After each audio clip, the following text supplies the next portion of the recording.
Thank you all so much for coming, for participating in this important discussion on gender equality. So I've known many of you, most of you actually, for several years now. We've been coming here discussing gender equality, the work we all do, the implications in our lives, and using this document, Advancing Toward the Equality of Women and Men, as kind of a springboard for further discussion. So I invite you all, you kind of all know the drill, to share reflections on the document, reflections on the work you do, and any personal reflections. So let's dive into the document. Do you want to actually start us off reading? Sure.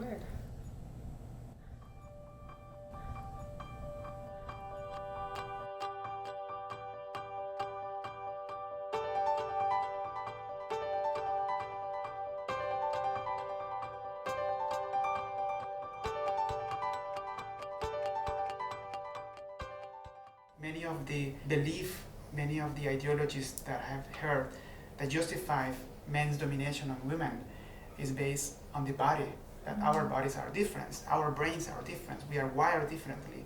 So men have particular qualities and skills that women don't have, and vice versa. I mean, how societies, how different systems use the body as a foundation to justify gender inequality.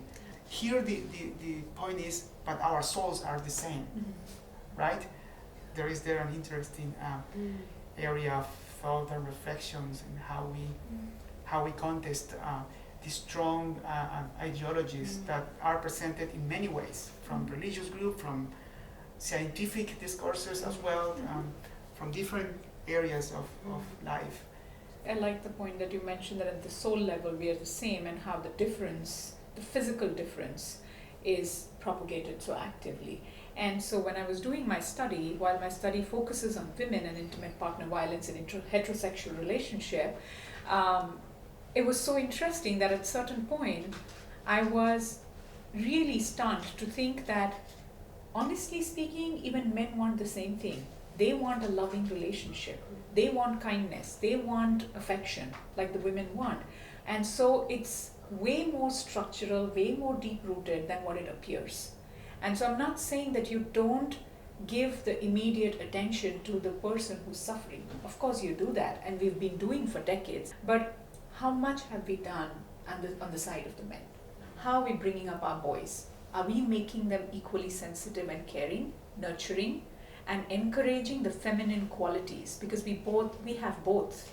We don't have one or the other. And what are we doing with that?